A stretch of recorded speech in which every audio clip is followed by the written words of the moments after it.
Welcome to Revenge Return, where love is never simple, revenge is never accidental, and every story unfolds with secrets, betrayal. The morning David burst into my office, I was reviewing quarterly reports that showed exactly what he wanted: success. Numbers that proved I'd not only survived his betrayal, but thrived despite it.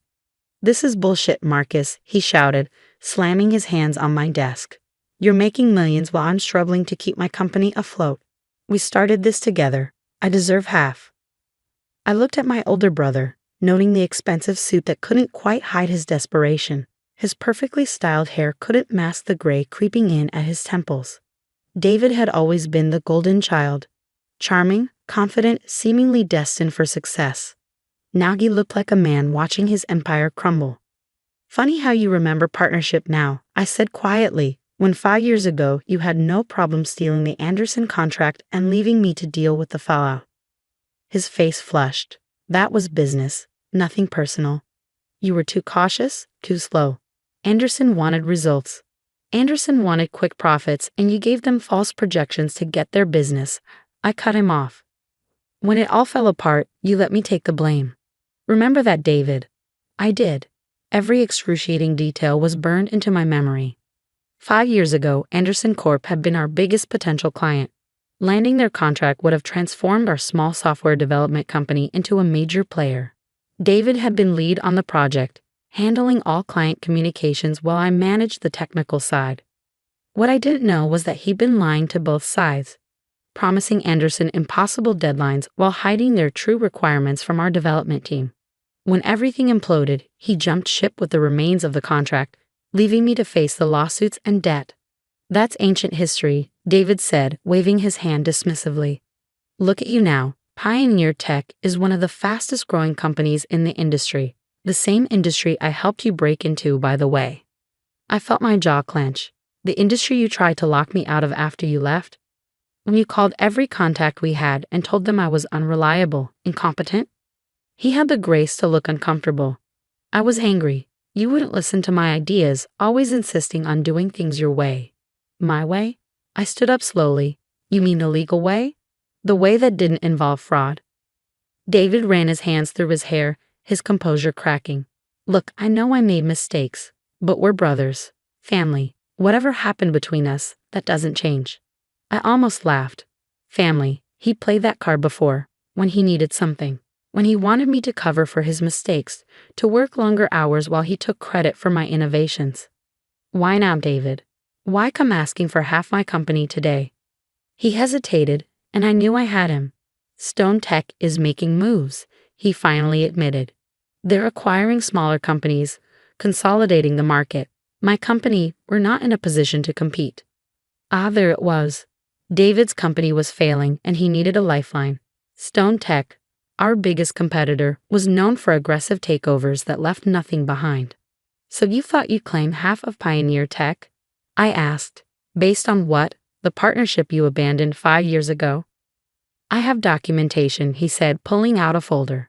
"Emails, meeting notes from when we started the company. Proof that I was an equal partner." I smiled then, reaching for my own files. "Funny you should mention documentation. I have some of my own to share." I pulled out a thick manila envelope and placed it on my desk. "Before you say another word, David, let me show you what I found when I started rebuilding after your betrayal." His eyes narrowed as I spread out the documents, emails, bank statements, and contracts that told the real story of his deception. 5 years ago, you didn't just steal the Anderson contract," I said quietly. "You were embezzling from our company for months before that. Siphoning money into private accounts, charging personal expenses to company credit cards." The color drained from his face. "That's not. You can't prove." "But I can." I pointed to specific transactions. "You got sloppy, David. Thought I was too focused on the technical side to notice the financial irregularities. But after you left, I had to understand exactly what happened to save what was left of the company." "Those records are old," he said, but his voice had lost its confidence. "They don't matter now. The statute of limitations on fraud hasn't expired," I replied. "And there's more. Your lies to Anderson. I found the original communications, the fake projections, the altered timelines, everything you used to convince them to sign with you instead of staying with our company. David sank into the chair across from my desk, his earlier bravado evaporating. Marcus, be reasonable. We can work something out. Like you worked things out with Anderson. How did that go, by the way? I knew exactly how it had gone. Anderson had sued David's company last year over breach of contract. He barely survived the settlement. You're really going to do this? He asked. Destroy your own brother. You tried to destroy me first, I reminded him. The difference is I have proof of everything you did. Proof I've kept quiet about for 5 years while I rebuilt what you tried to tear down. His expression darkened. If you expose this, it won't just hurt me. Think about Mom and Dad. The family name. Don't, I cut him off. Don't pretend this is about family. It's about you needing a way out of the mess you've made. Again, I thought about our parents who had always believed David's version of events, who had called me ungrateful when I refused to reconcile with my brother after his betrayal. They didn't know about the fraud, the embezzlement, the countless lies. Here's what's going to happen, I said, gathering the documents. You're going to leave my office and never come back. You're going to stop telling people you helped build Pioneer Tech, and you're going to find another way to save your company from Stone Tech. Or what? A hint of his old arrogance crept back into his voice. Or these documents go to the FBI, the SEC, and every client you've lied to over the past 5 years. Your choice. He stood up slowly, straightening his designer tie. You wouldn't dare. It would devastate the family. I met his gaze steadily. Try me. As he reached for the door, he paused. You've changed, little brother. The Marcus I knew wouldn't be so ruthless. The Marcus you knew died the day you betrayed him, I replied. You might want to remember that before you try coming after what's mine again. After he left, I sat back in my chair, my hands shaking slightly. On my computer screen, an email notification popped up. Our latest acquisition had been finalized. Pioneer Tech had just bought another small software company, one that specialized in security systems. The irony wasn't lost on me. While David had been destroying relationships to get ahead, I'd been building them. While he'd taken shortcuts and burned bridges, I focused on sustainable growth and innovation. My phone buzzed. A text from our mother. David said you threatened him. Why can't you let the past go? I didn't respond. Instead, I opened my laptop and began reviewing the security company's integration plans. Let David run to our parents with his lies. The truth had a way of coming out eventually.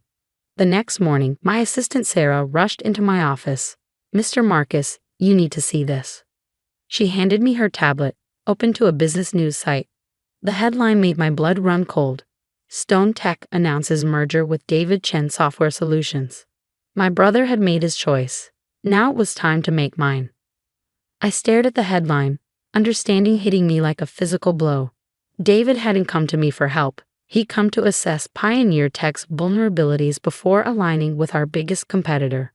Stone Tech was notorious for hostile takeovers, using insider information to target companies. By merging with David's company, they gained access to everything he knew about Pioneer Tech's operations, client relationships, and technical infrastructure. I immediately called an emergency board meeting.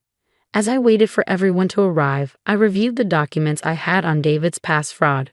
They were my insurance policy, but using them would mean exposing everything, including how long I'd known about his crimes without reporting them. The merger announcement goes live in an hour, I told the board. Stone Tech isn't just acquiring David's company, they're positioning for a hostile takeover of Pioneer Tech. How do you know? Asked Janet, our CFO. Because my brother just spent yesterday demanding half ownership of our company, I replied. He was gathering intelligence for Stone Tech, looking for weaknesses. The room erupted in concerned murmurs. Everyone knew the story of David's betrayal 5 years ago, but few knew the full extent of his deceptions. We have options, I continued, but you need to know everything first. Over the next hour, I laid out the complete history. David's embezzlement, the fraud, the carefully documented trail of his crimes. I explained how I'd discovered everything while rebuilding the company, how I'd kept the evidence as protection. Why didn't you turn him in? Asked Robert, our head of legal. Because exposing him meant risking Pioneer Tech's reputation when we were most vulnerable, I said. But now we can use this information to stop Stone Tech's takeover. My plan was simple but risky. We would release evidence of David's financial crimes to the SEC, but only the parts related to his current company.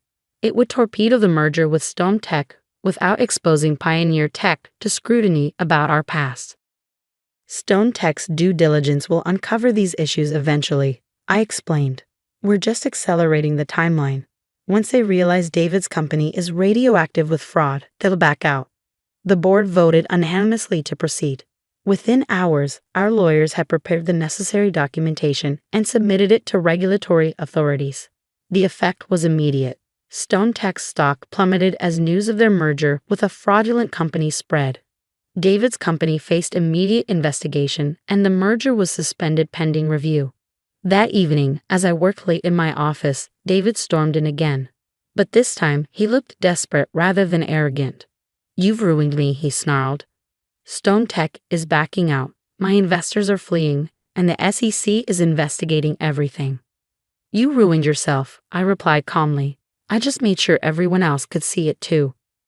"I'll tell them everything," he threatened. "About how you knew and kept quiet. About all of it."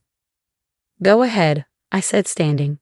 "Pioneer Tech is strong enough to weather the storm now. Are you?" He left without another word. The next day, David Chen Software Solutions filed for bankruptcy. Stone Tech's takeover plans for Pioneer Tech were quietly abandoned. 1 month later, I sat in my office reviewing acquisition proposals, not for my company, but from it. Pioneer Tech was now strong enough to start absorbing smaller firms, growing sustainably through careful expansion. My phone buzzed with a text from our father. "David's lost everything. His house, his reputation, his future. I hope you're happy." I typed back a simple response. He lost those things himself. I just refused to let him take my company down with him. Looking out over the city skyline, I thought about the journey from that devastating betrayal 5 years ago to now. David had taught me an invaluable lesson. Success built on lies eventually crumbles, but success built on innovation and integrity lasts. My assistant knocked on the door. "Mr. Marcus, the integration team for our new security division is ready for you." I gathered my files, ready to focus on Pioneer Tech's future. David had chosen his path, and I had chosen mine. In the end, the truth had done what it always does. It had come out, bringing justice with it.